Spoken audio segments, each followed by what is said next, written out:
parle. Chaque jour, Charles et Carole vous présentent la leçon de l'école du sabbat.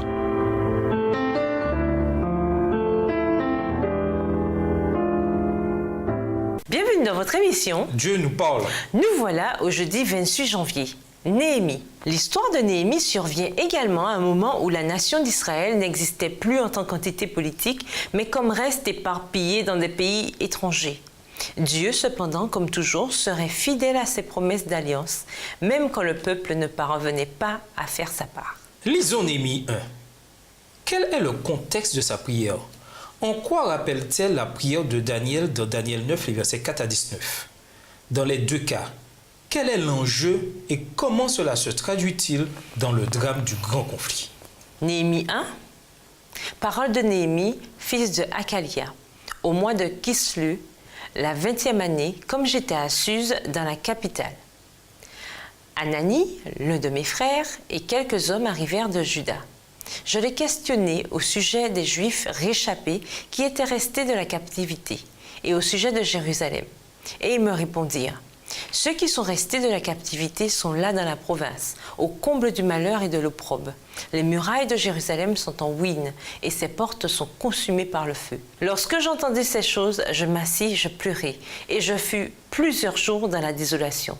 Je jeûnai et je priai devant le Dieu des cieux. Et je dis: ô Éternel, Dieu des cieux, Dieu grand et redoutable, toi qui gardes ton alliance et qui fais miséricorde à ceux qui t'aiment et qui observent tes commandements. Verset 6. Que ton oreille soit attentive et que tes yeux soient ouverts.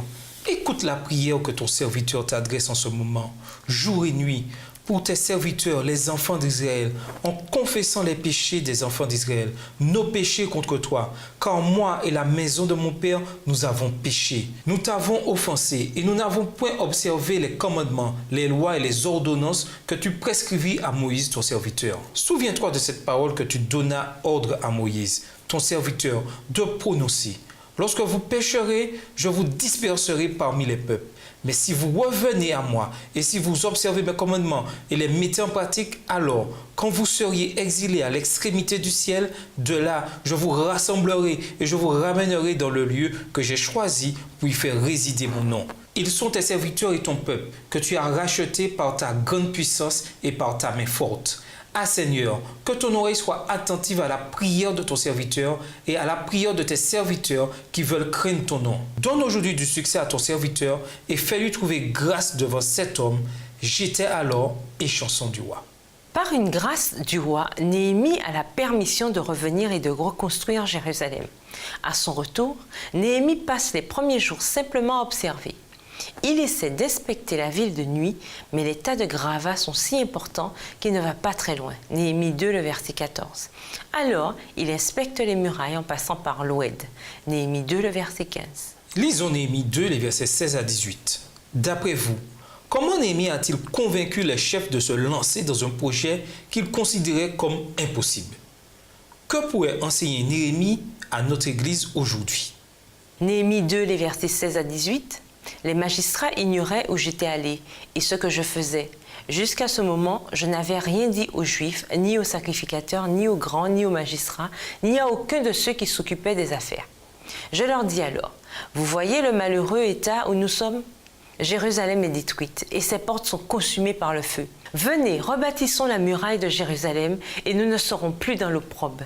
Et je leur racontai comment la bonne main de mon Dieu avait été sur moi et quelles paroles le roi m'avait adressées.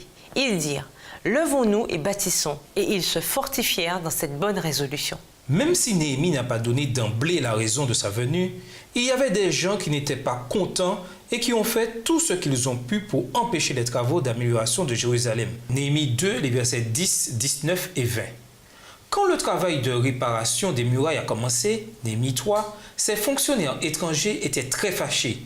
Néhémie 4, verset 1. Et ils se sont moqués des efforts entrepris. Versets 2 et 3. Quand ils ont vu que le peuple de Dieu ne plaisantait pas dans ce travail, verset 6, ils ont projeté une attaque, les versets 7 et 8. Il aurait été tellement facile de céder et pourtant, malgré toutes sortes de machinations contre leur travail, ils ont persisté. Plein de confiance en Dieu, Néhémie veilla à la reconstruction de la muraille et laissa les menaces de ses ennemis entre les mains de Dieu. Néhémie 6, les versets 14 et 15. Nous sommes tous face à des obstacles.